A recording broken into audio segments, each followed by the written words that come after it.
Neuro divergent and neurotypical बच्चे क्या होते हैं, इसके बारे में काफी सारे लोगों ने सवाल पूछा है कि यार हमें इसके बारे में बताइए। क्योंकि कई लोग इस तरह के टर्म्स को यूज करते हैं लेकिन स्पेसिफाई नहीं करते या क्लैरिफाई नहीं करते कि एग्जैक्टली क्या मतलब उसका बनता है। तो इस वीडियो में इन दोनों स्टेटमेंट्स के बारे में मैं आपको बताने की कोशिश करूंगा। आप चैनल को सब्सक्राइब कीजिए, लाइक कीजिए, शेयर कीजिए, पूरी दुनिया में फैला दीजिए। चाहे दुनिया को कितनी भी प्रॉब्लम होती रहे, आगे बढ़ाते रहिए। और सबसे अच्छी बात है कि पिछले वीडियो पे आप लोगों ने 30-35 कमेंट्स दिए आपने, जिसमें मैंने आपसे ये पूछा था कि मैं डायरेक्ट फ़ोन नंबर से आपसे जुड़ूं या फिर बीच में किसी रिसेप्शन को रख दूं। हालांकि कुछ लोग इसे एक्सेप्ट नहीं करते, उन्हें ये फिलॉसफी बड़ी अजीब लगती है।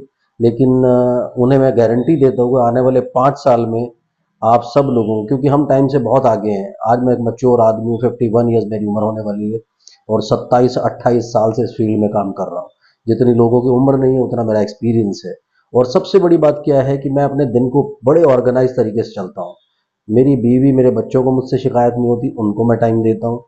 मैं अपने काम को पूरा टाइम देता हूँ, लेकिन मैं सिस्टमैटिकली चलता हूँ, डिसिप्लिन के साथ चलता हूँ और सबको प्रॉपर टाइमिंग देता हूँ और खुद कॉल करता हूँ। उन लोगों को ये बोलता हूँ कि आप मुझे कॉल ना करें, बस व्हाट्सएप करके छोड़ दें। तो ऐसा लोग करते हैं और मैं सबको कॉल करता हूँ अपने टाइमिंग के हिसाब से। And the people are very happy, वो बहुत खुश होते हैं। मैंने पर्सनली भी सब लोगों से पूछा है। इतना बड़ा आज मेरा सर्कल बन चुका है आप लोगों के साथ।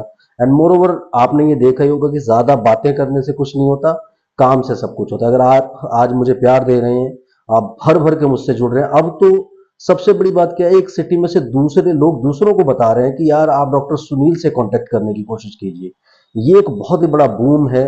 ऑनलाइन के केस में इस तरह से इतना प्यार कोई किसी को नहीं देता था, लेकिन यहाँ पर इतना प्यार मिल रहा है। आप भर भर के सब्सक्राइब कर रहे हैं चैनल को, भर भर के जुड़ रहे हैं चैनल के साथ और इतने सारे लोग मेरे ट्रीटमेंट प्रोटोकॉल को फॉलो कर रहे हैं, क्योंकि उसमें एक डिफरेंस है। यानी वो एक यूनिक ट्रीटमेंट प्लान है जो दूसरों के पास नहीं है। और वही एक सबसे बड़ा रीजन बन रहा है कि आप ज्यादातर बहुत बड़ी संख्या में मुझसे जुड़ने की कोशिश कर रहे हैं। और उसका एक रीजन सबसे बड़ा क्या है कि कुछ किताबें आपने पढ़ी, कुछ डिग्रियां आपने की, उसके साथ साथ आपने किया अपनी प्रैक्टिकल नॉलेज, जिससे पिछले कई सालों में आपने बच्चों को इंप्रूव किया। This particular plan works on this disorder. वो आपने फिलॉसफी को फॉलो किया और उस फिलॉसफी के साथ, क्योंकि हर बच्चा दूसरे से डिफरेंट होता है और आज कितने सारे बच्चे अच्छे से ठीक हो रहे हैं। तो बात करते हैं न्यूरोटिपिकल और न्यूरो डाइवर्जन पर। चैनल को आपने सब्सक्राइब कर ही लिया है और अगर टॉपिक पसंद आया फटाफट से लाइक कर लीजिए। तो बात करते हैं न्यूरोटिपिकल। न्यूरोटिपिकल क्या होता है? न्यूरोटिपिकल, न्यूरो यानी न्यूरोलॉजिकल डेवलपमेंट, जो डेवलपमेंट न्यूरो डेवलपमेंट है उस बच्चे की, यानी उसकी जो डेवलपमेंट है वो उस एंगल से होती है जो एक टिपिकल यानी एक नॉर्मल बच्चे में होती है। फॉर एग्जांपल 6 महीने में बैठना शुरू किया, साल में चलना शुरू किया, 1.5 साल में 2 साल में जाके 2 वर्ड्स सेंटेंसेस बनाने शुरू कर दिए, 3 साल की एज में कंप्लीटली स्पीच डेवलप हो गया, फुल वोकैबुलरी, फुल अंडरस्टैंडिंग के साथ। उसके साथ साथ emotional development, social development, cognitive development, ये सारी डेवलपमेंट एक नॉर्मल बच्चे के साथ, जैसे दूसरे बच्चे ग्रो कर रहे हैं वैसा ये पर्टिकुलर बच्चा ग्रो कर रहा है, तो इसको न्यूरोटिपिकल बच्चा कहेंगे। यानी न्यूरोटिपिकल यानी टिपिकल, जो एक टिपिकल स्टाइल है ग्रो करने का, उस तरीके से बच्चे ने ग्रो किया, तो वो बच्चे सारे के सारे बच्चे न्यूरोटिपिकल होते हैं, जो सिस्टमेटिकली या माइलस्टोन्स के हिसाब से ग्रो करते हैं। उसके बाद आ गए न्यूरो डाइवर्जेंट बच्चे। इस टर्म को कॉइन किया था जूडी सिंगर ने 1997 में।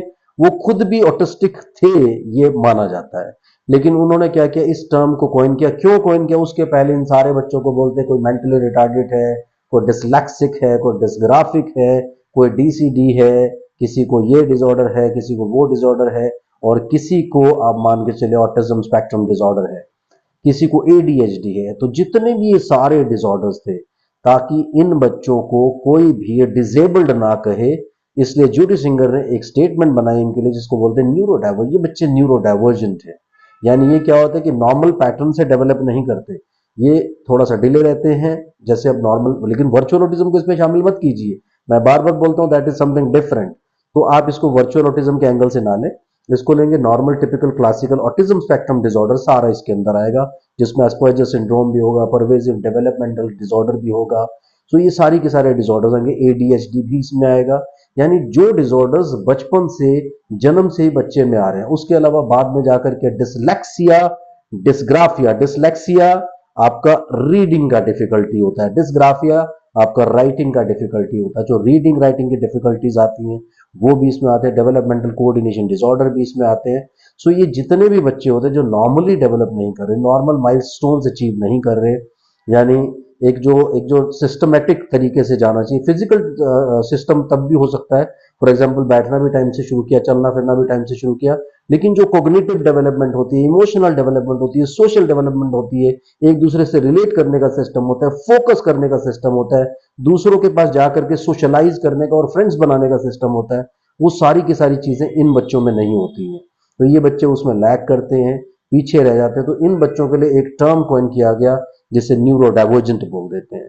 तो आपके बच्चे में भी अगर ये सारे के सारे डिसऑर्डर हैं तो उनको न्यूरो डाइवर्जेंट बोल सकते हैं, लेकिन आप उनको मेंटली रिटार्डेड, उनको विकलांग, उनको अपाहिज, उनको अपंग, इस तरीके की स्टेटमेंट्स ना यूज करने दें किसी को भी। कई लोग उन्हें मंदबुद्धि भी कह देते हैं। मैंने कई लोगों से स्टेटमेंट सुना है कि जी वो कह रहे हैं कि ऑटिज्म अगर किसी का डायल है तो हमारा बच्चा तो मंदबुद्धि, इवन हस्बैंड्स वाइफ को बोल देते हैं। So that is very wrong. तो इस सब चीजों से अवॉइड करने के लिए, उस एम्बेरसमेंट से अवॉइड करने के लिए एक स्टेटमेंट बनाई गई, एक टर्म बनाई गई जिसको न्यूरो डाइवर्जेंट बोलते हैं। तो इसके बारे में हम लोग आगे भी डिस्कस करते रहेंगे। आप क्वेश्चन जरूर कीजिए, कमेंट सेक्शन में जरूर लिखिए, ताकि आपकी जो भी क्वेरीज हैं उनके ऊपर वीडियोस आगे बन पाए। Thank you very much, keep following, bye bye.